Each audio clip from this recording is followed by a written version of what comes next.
Morning all of you. प्यारे बच्चों, आपको मेरा प्यार भरा नमस्कार। हमारे इस यूट्यूब चैनल में आपका हार्दिक स्वागत है। तो कई दिन से जो अपनी ये ऑनलाइन लेक्चर्स की सीरीज चल रही है बच्चों, उसमें सिंटैक्स टॉपिक चल रहा था इंग्लिश का। तो सिंटैक्स का जो टॉपिक है लेक्चर नंबर 4 आज अपने को स्टार्ट करना है। 3 लेक्चर अपने कंप्लीट कर चुके हैं। मान के चलो कि एक छोटा सा कंसेप्ट अपने 3 लेक्चर के अंदर पूरा किया है। आज अपना लेक्चर नंबर 4 जो है उसके अंदर एक कंसेप्ट अपने पूरा करेंगे। कंसेप्ट नंबर 2 आप कह सकते हो। तो जो कंसेप्ट नंबर 2 आज अपने को पढ़ना है, जो अपना नेक्स्ट लेक्चर है लेक्चर नंबर 4 तो 4 नंबर लेक्चर या फिर कंसेप्ट नंबर 2 आज अपने स्टार्ट करने वाले हैं। तो हमारे इस यूट्यूब चैनल पे अपने डिफेंस को लेके जो बच्चे एनडीए, आर्मी, नेवी, एयरफोर्स की प्रिपरेशन कर रहे हैं ना, एग्ज़ाम फाइट करना चाहते हैं, तैयारी करने वाले हैं बेटा, उनके लिए बेनिफिशियल चैनल है हमारा ये डिफेंस का। तो इसमें बाकी लेक्चर्स भी कंटिन्यू आ रहे हैं। जैसे फिजिक्स के लेक्चर चल रहे हैं, मैथ्स के भी स्टार्ट होने वाले हैं, है ना। फिजिक्स के कंटिन्यू चल रहे हैं लेक्चर, 4-5 लेक्चर आ चुके हैं और मैथ्स के भी स्टार्ट हो जाएंगे। तो जो बच्चे नेवी तैयारी कर रहे हैं उनके लिए तो स्टार्ट हो चुका है। ऐसे ही बेटा एयरफोर्स एक्सपोर्ट वाले भी उसी से प्रिपेयर कर सकते हैं। वाई ग्रुप के लिए भी तैयारी चल रही है बेटा, वो भी जल्दी से स्टार्ट हो जाएगा। आर्मी क्लर्क वाले, आर्मी जेडी वाले, वो भी लेक्चर से भी स्टार्ट होने वाले हैं जल्दी ही। तो धीरे धीरे सारा कुछ होने वाला है। खैर, टाइम वेस्ट ना करते हुए अपना जो अगला जो पॉइंट है concept number 2 lecture number 4 syntax topic यानी कि सब्जेक्ट और एलिमेंट के अंदर जो अपना कंटिन्यू है उसको कंटिन्यू करते हैं। देखिए, आज अपने जो पढ़ने वाले हैं वो ये पढ़ने वाले हैं कि 2 सब्जेक्ट होंगे, यहाँ पे 2 सब्जेक्ट होंगे, उनको जोड़ने के लिए 19 वर्ड का अपने को यूज करना है। यानी कि there are 2 subjects and we are using 19 words to connect them. तो उन 2 सब्जेक्ट को जोड़ने के लिए 19 वर्ड का यूज करना है। 19 में से कोई भी एक वर्ड यहाँ पे आएगा और 2 सब्जेक्ट को जोड़ देगा। तो वहाँ पे सेंटेंस के अंदर जो एरर बनेगी वो 2 बनेगी, या तो वर्ब की या प्रोनाउन की, क्योंकि सब्जेक्ट को तो 2 को 19 में से किसी एक वर्ड ने जोड़ ही दिया। यानी कि सब्जेक्ट के अंदर नाउन या प्रोनाउन आ सकता है, उसका खेल तो खत्म। अब सब्जेक्ट के अकॉर्डिंग यानी कि नाउन या प्रोनाउन जो सब्जेक्ट के अंदर है उसके अकॉर्डिंग अपने को वर्ब और प्रोनाउन वैरी करनी है। अगर अपना सब्जेक्ट सिंगुलर है तो वर्ब प्रोनाउन सिंगुलर आ जाएगी, और अगर अपना सब्जेक्ट प्लूरल है तो वर्ब प्रोनाउन प्लूरल आ जाएगी। तो 19 वर्ड की अगर बात करें तो एक साथ याद करना मुश्किल है, मिक्स हो जाएगी, खिचड़ी पक जाएगी। तो मैंने क्या किया, 19 वर्ड को सेग्रीगेट कर दिया, यानी कि डिवाइड कर दिया ग्रुप्स के अंदर। तो सेग्रीगेट करना होता है डिवाइड करना ग्रुप्स में। तो मैंने क्या किया, 19 वर्ड को डिवाइड कर लिया। 19 वर्ड को याद करने का एक तरीका भी है साथ में, 19 वर्ड को याद कैसे रखा जाए। देखिए, सब्जेक्ट वर्ब एग्रीमेंट या सिंटैक्स के अंदर ये जो 19 वर्ड अपना अहम रोल निभाते हैं, क्योंकि वहाँ पे जो एरर बनती है छोटी छोटी यहाँ से निकलती है बच्चों।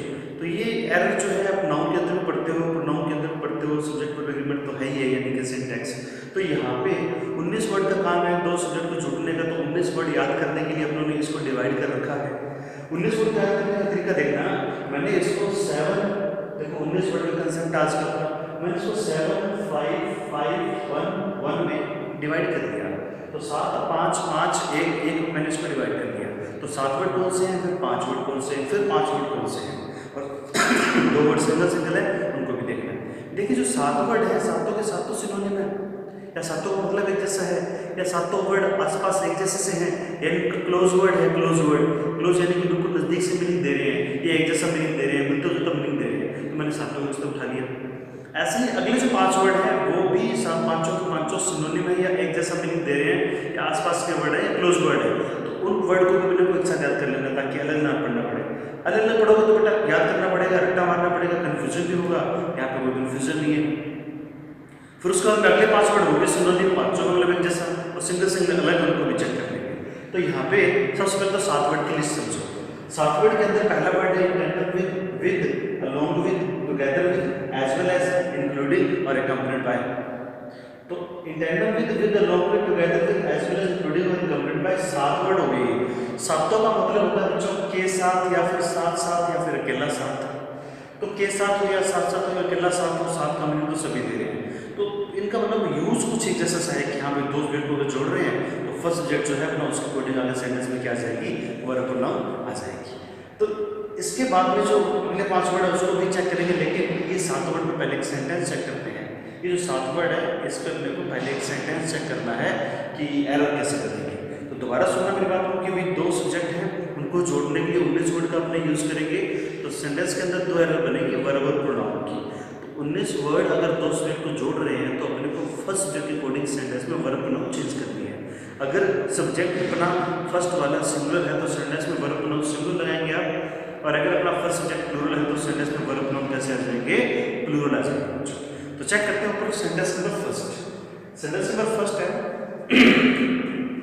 Mohammad Shami as well as Umesh Yadav have disturbed their opponent with their bowling speed. तो सेंटेंस मेरे सामने है, यहाँ पे देखिए मैंने पहला सब्जेक्ट देखा मोहम्मद सामी, पहला सब्जेक्ट देखा मोहम्मद सामी, दूसरा सब्जेक्ट है उमेश यादव, दूसरा सब्जेक्ट है उमेश यादव। पहला सब्जेक्ट है मोहम्मद सामी, दूसरा सब्जेक्ट है उमेश यादव। 2 सब्जेक्ट को जोड़ने के लिए यहाँ पे उन्होंने एज वेल एज का यूज किया। एज वेल एज अपने 7 वर्ड के लिस्ट के अंदर है, जिनका मतलब होता है के साथ है, साथ है, अकेला साथ। तो अपने को दिख रहा है फर्स्ट सब्जेक्ट सिंगुलर, मोहम्मद सामी सिंगुलर है बच्चों, एक व्यक्ति की बात हो रही है। इसकी वजह से वर्ब और नाउन सिंगुलर आने चाहिए। अब यहाँ पे मेरे को हैव दे रखा है, इस जगह पे क्या है, हैव का सिंगुलर होता है हैज, तो आप हैव की जगह यहाँ पे तो कर लोगे हैज कर लोगे।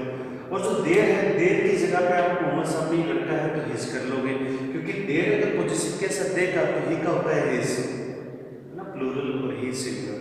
तो जैसा केस वैसा केस चेंज करना है, पॉजिटिव तो पॉजिटिव, सब्जेक्ट तो सब्जेक्ट और ऑब्जेक्ट तो ऑब्जेक्ट।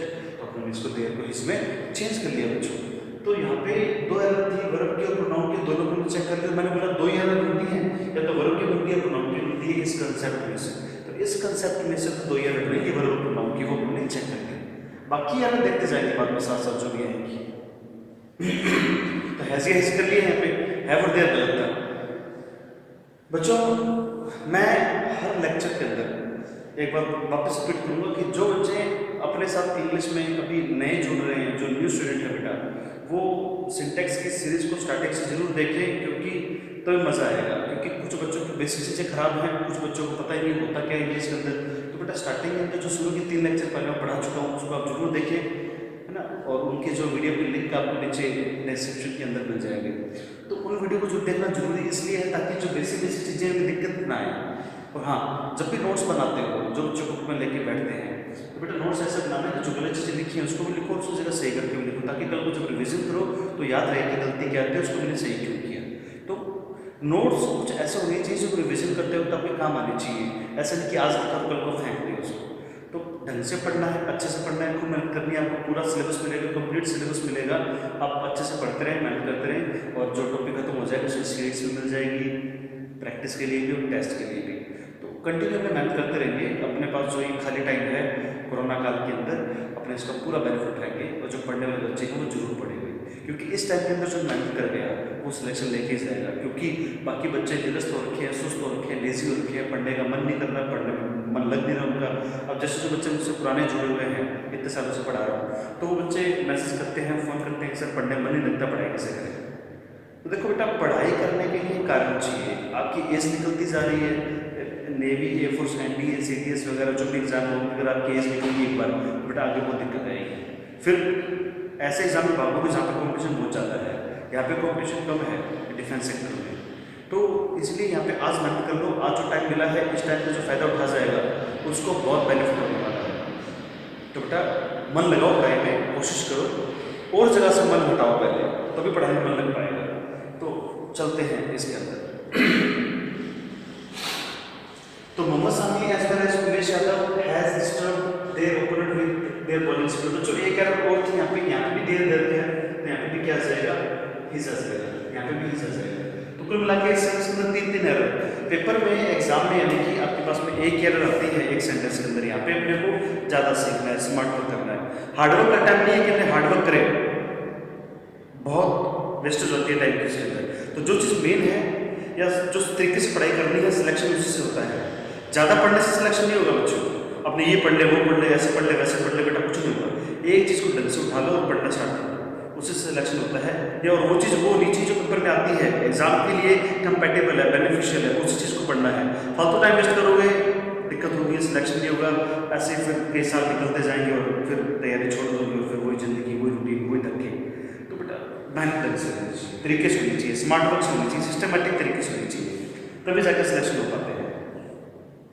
तो ये थे 7 वर्ड, इस पे फर्स्ट सेंटेंस जो हमने बनाया है इसकी हिंदी और चेक कर लेते हैं, यानी कॉम्बिनेशन। मतलब पहला सेंटेंस अपने को कहना क्या चाहता है, कहता है कि Mohammad Shami as well as Umesh Yadav has disturbed his opponent in his bowling speed. Mohammad Shami के साथ साथ उमेश यादव ने भी अपने विरोधी हैं उनको अपनी बॉलिंग स्पीड से क्या कर दिया, डिस्टर्ब कर दिया। तो मोहम्मद सामी के साथ साथ उमेश यादव ने भी अपने ओपोनेंट यानी विरोधी को अपनी बॉलिंग स्पीड से डिस्टर्ब कर दिया, हिला कर दिया। चलते हैं बेटा अगले 5 वर्ड। अगले 5 वर्ड में देखो, in addition to, besides, apart from, other than, except. In addition to, besides, apart from, other than, except. पांचों के पांचों सिनोनिम है। पांचों का मतलब एक ही है। पांचों का मतलब होता है के अलावा, के अतिरिक्त, या तो के अलावा या के अतिरिक्त। तो के अलावा के अतिरिक्त के लिए हमें 5 वर्ड में से कोई यूज कर दो, एक ही बात है। वही कंसेप्ट है कि दो शब्द को जोड़ने के लिए उसमें से कोई वर्ड आएगा तो सेंटेंस में जो वर्ब और प्रोनाउन आएगी वो अपनी फर्स्ट यूनिट के अकॉर्डिंग आएगी। तो इसके ऊपर जो सेंटेंस बना है वो चेक करना। One comprehension passage in addition to 5 arcade questions were asked to be solved in their detail. तो सेंटेंस में जो पहला सब्जेक्ट है वो है वन कॉम्प्रिहेंशन पैसेज, पहला सब्जेक्ट, और दूसरा सब्जेक्ट है 5 आर्केड क्वेश्चंस, ये दूसरा सब्जेक्ट हो गया। तो पहला सब्जेक्ट हो गया वन कॉम्प्रिहेंशन पैसेज और दूसरा सब्जेक्ट हो गया 5 आर्केड क्वेश्चंस। अब यहाँ पे अपन ने इसको कनेक्ट किया है इन एडिशन टू से, यहाँ पे अपन ने इसको जोड़ा है इन एडिशन टू से। तो वन कॉम्प्रिहेंशन पैसेज पहला सब्जेक्ट है, दूसरा है 5 आर्केड क्वेश्चंस। अपने को चलना है फर्स्ट यूनिट रिकॉर्डिंग।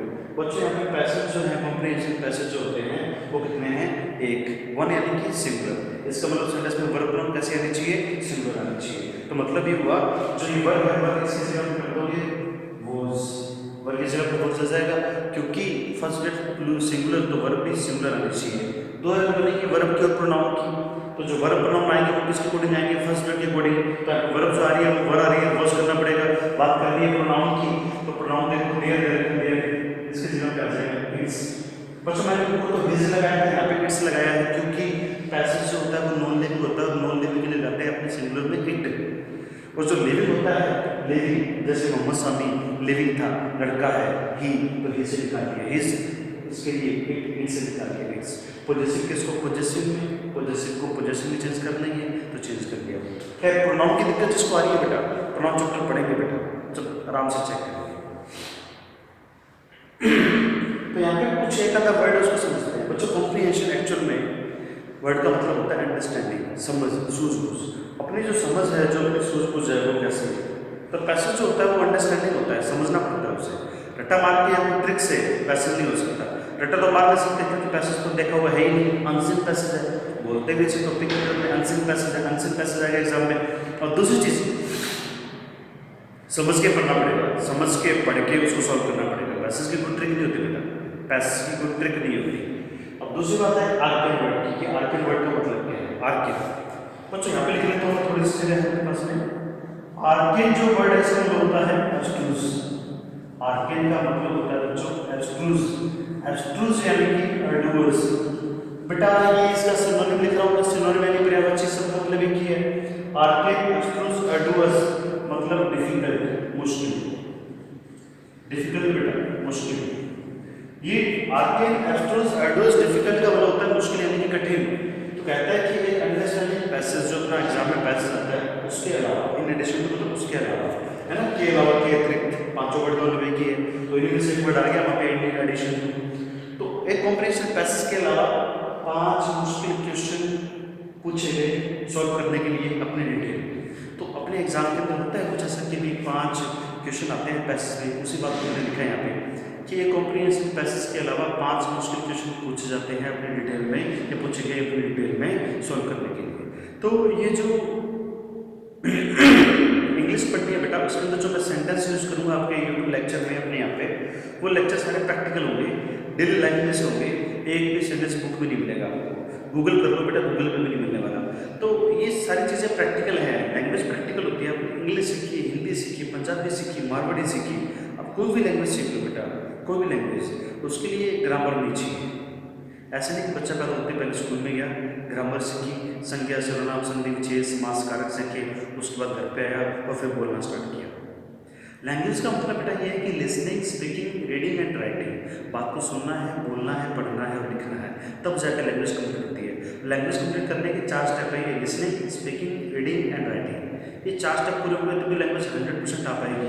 अकेले लिसनिंग से, अकेले स्पीकिंग से, अकेले रीडिंग से, अकेले राइटिंग से लैंग्वेज नहीं आती। और ज़्यादातर बच्चे के पास में सिर्फ राइटिंग है, राइटिंग, बच्चों को सिर्फ लिखनी आती है लैंग्वेज कोई भी हो, लेकिन उसको ना तो लिसनिंग का पता है, ना स्पीकिंग का पता है, ना रीडिंग का पता है। तो लिखने से मात्र इंग्लिश नहीं आती है कि बच्चों को बुक लेके बैठे हैं और उन्होंने लिखना स्टार्ट कर दिया, हाँ जी लैंग्वेज आ गई, पूरे नोट्स बना लिए, लैंग्वेज आ गई। नहीं बेटा, लैंग्वेज एक ऐसी चीज़ है जिसमें 4 स्टेप कंप्लीट होंगे तभी लैंग्वेज आ पाएगी, उसके अलावा लैंग्वेज अधूरी है। गवर्नमेंट एग्जाम में कई लैंग्वेज एग्जाम ऐसे हैं जहाँ पे लैंग्वेज टेस्ट होता है। लैंग्वेज टेस्ट वो बेटा किस लिए होता है? आपकी लैंग्वेज चेक करने के लिए। और जब वो लैंग्वेज टेस्ट लेते हैं तो आपको बेटा लिसनिंग, स्पीकिंग, रीडिंग, राइटिंग चारों चीज़ें होती हैं, चारों चीज़ें, तो उस चीज़ का विशेष ध्यान रखें बेटा। लैंग्वेज के लिए सिर्फ लिखना जरूरी नहीं है, चीज़ समझ में आनी चाहिए, लिसनिंग आनी चाहिए, स्पीकिंग आनी चाहिए, रीडिंग आनी चाहिए, राइटिंग आनी चाहिए, तभी तो आपका स्पोकन सेंस खराब है। आपकी स्पोकन इंग्लिश खराब क्यों है बेटा? क्योंकि स्पोकन में कभी अपने प्रैक्टिस नहीं की, यानी कभी इंग्लिश बोल के नहीं देखी, सुनी जरूर है, कहीं कुछ सुनने भी नहीं आती, ये अंग्रेज फटाफट क्या बोल जाते हैं समझ में नहीं आता, तो बेटा वो लैंग्वेज करने के लिए कुछ ना कुछ तो करना पड़ेगा ना। तो वो भी स्टेप के बारे में बात करेंगे कि लैंग्वेज कैसे आएगी, लिसनिंग, स्पीकिंग कैसे होगी, धीरे धीरे बात करेंगे वो भी। फिलहाल अपने अगले 5 वर्ड हो चुके हैं, देखो 7 वर्ड अपने क्लिक कर लिए, 5 वर्ड क्लिक कर लिए, अगले 5 वर्ड चेक करते हैं कि अगले 5 वर्ड कौन से हैं। देखिए अगले 5 वर्ड बेटा यहाँ पे लिखे हुए मैंने टाइम बचाने के लिए, led by, headed by, helmed by, guided by, governed by. Led by, headed by, helmed by, governed by, guided by, जो भी है। पांचों के पांचों का मतलब होता है under the guidance of. Under the guidance of यानी कि किसी के नेतृत्व में, किसी के निर्देशन में, किसी के मार्गदर्शन में, किसी के नेतृत्व में, किसी के निर्देशन में, किसी के मार्गदर्शन में। तो ये पांचों का मतलब तो ये हो गया। अब इसके ऊपर जो सेंटेंस लिखा है वो चेक करते हैं। कहता है Narendra Modi led by all the BJP leaders works day in day out to prove worth of their words.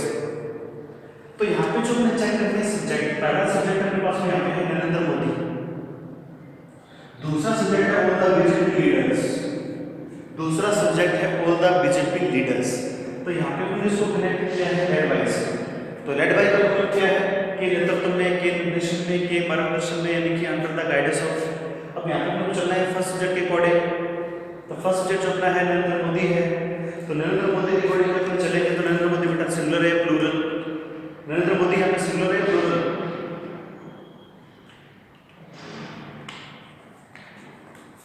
बिल्कुल सिंगुलर है। तो वर्ब प्रोनाउन सिंगुलर चाहिए। तो ये जो वर्ब्स है, वर्ब्स, ये वर्ब काम करना।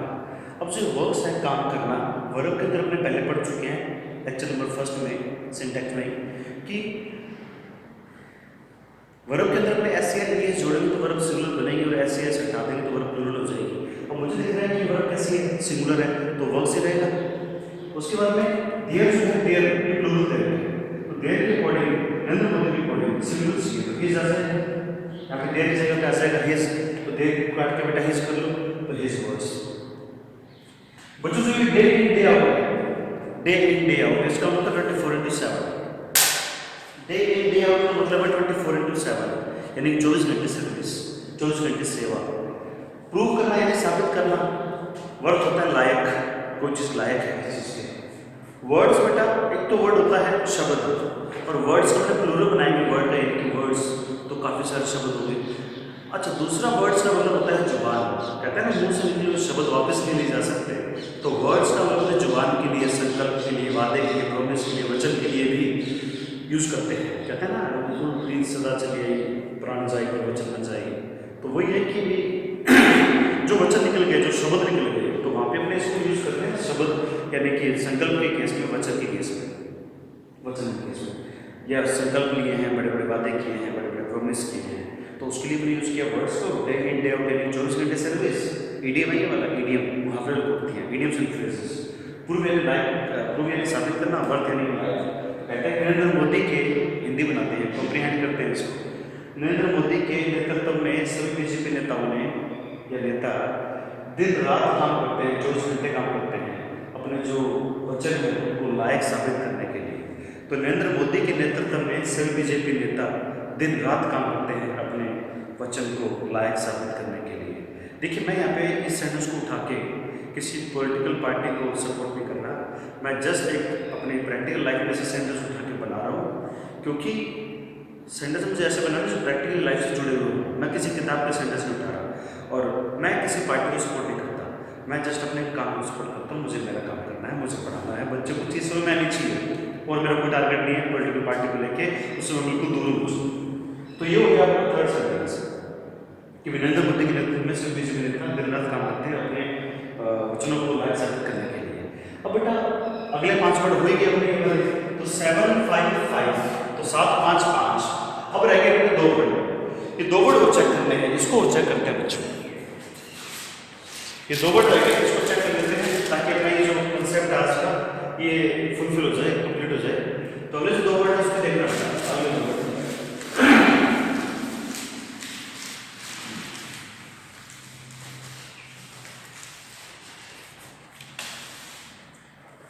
बच्चों, अगला जो वर्ड है वो है 18वां 18 नंबर वर्ड लाइक, और 19 नंबर वर्ड है एंड नॉट। लाइक को आप समझते बेटा की तरह, और एंड नॉट का मतलब होता है न की।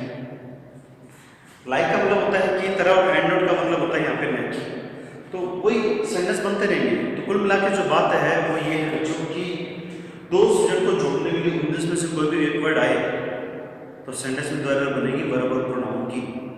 तो वर्ब प्रोनाउन जो आएंगे अपने फर्स्ट सब्जेक्ट के अकॉर्डिंग आएंगे। वर्ब और प्रोनाउन जो आएंगे अपने वो फर्स्ट सब्जेक्ट के अकॉर्डिंग आएंगे। फर्स्ट सब्जेक्ट सिंगुलर तो verb pronoun singular, first subject plural तो वर्ब प्रोनाउन प्लूरल। बस इतनी सी बात को ध्यान रखनी है। 19 वर्ड की लिस्ट के अंदर 7 वर्ड तो ये रहे, 5 ये रहे, 5 ये रहे और 2 ये रहे। 19 वर्ड कंप्लीट हो गए बेटा। और याद करने का बेहद आसान तरीका कि सातों सातों synonym, 5 word synonym, next 5 word are synonyms and the 2 words are others. और लाइक का मतलब की तरह एंड नॉट का मतलब नहीं की। तो ये हो गया अपना लेक्चर नंबर 4 सिंटेक्स का, जो कि था 19 वर्ड के ऊपर, और ये लेक्चर अपने आप में कंप्लीट है। अगला जो कंसेप्ट आएगा, कंसेप्ट नंबर 3 आएगा लेक्चर नंबर 5 के साथ में, उसके अंदर कुछ और बात करेंगे। तो वो बात करते हैं नेक्स्ट लेक्चर के अंदर बच्चों। तो बच्चों एक काम जरूर करें, आपकी सपोर्ट चाहिए होगी, क्योंकि आपके सपोर्ट के बिना मैं आपको भी वो कंटेंट नहीं दे पाऊंगा।